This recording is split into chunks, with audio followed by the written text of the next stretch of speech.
finance dès à présent en dehors de l'adoption de 5 projets de loi et de l'augmentation du budget de l'État pour l'exercice 2023. La loi de finances consacre également la hausse du prix du timbre des taxes, entre autres, ce qu'il faut retenir de la session de novembre 2022 à l'Assemblée nationale du Cameroun. Le voici dans ce reportage. Après 30 jours de travaux au sein de l'Assemblée nationale pour la session ordinaire de l'année législative 2022, les députés rejoignent leurs circonscriptions respectives. Au cours de cette session, plusieurs projets de loi ont été votés. Il s'agit premièrement du point le plus culminant de cette assise, le projet de loi de finances pour l'exercice 2023. Celui-ci s'est avéré être équilibré en ressources et en emplois à la somme de 6 345,1 milliards de francs CFA après maintes négociations au sein de l'Assemblée. C'est environ une augmentation de 264,7 milliards de francs CFA par rapport au budget de l'année dernière.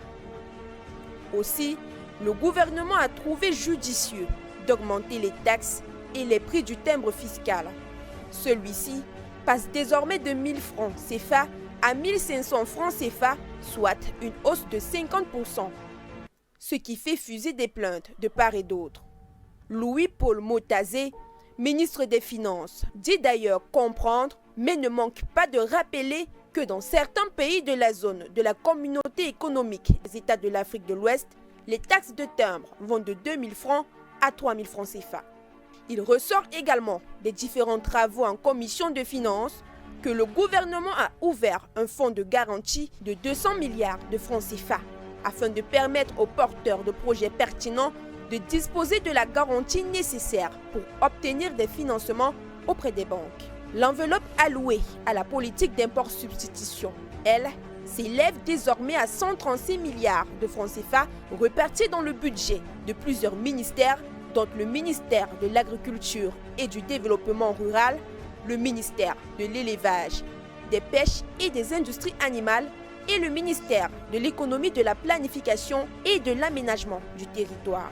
Concernant le phénomène de corruption galopant dans le pays, l'État du Cameroun, à travers ses institutions spécialisées, a réussi à récupérer plusieurs milliards de dollars grâce à l'action du Premier ministre Joseph John Ngouté, celle visant à recouvrer à la date du 10 octobre 2022 une somme de 8 milliards 965 162 156 francs CFA au titre de la restitution du corps du délit.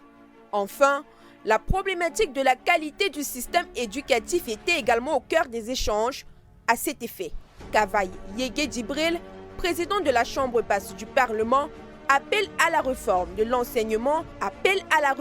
de l'enseignement afin de résoudre le problème de croissance des diplômés sans emploi.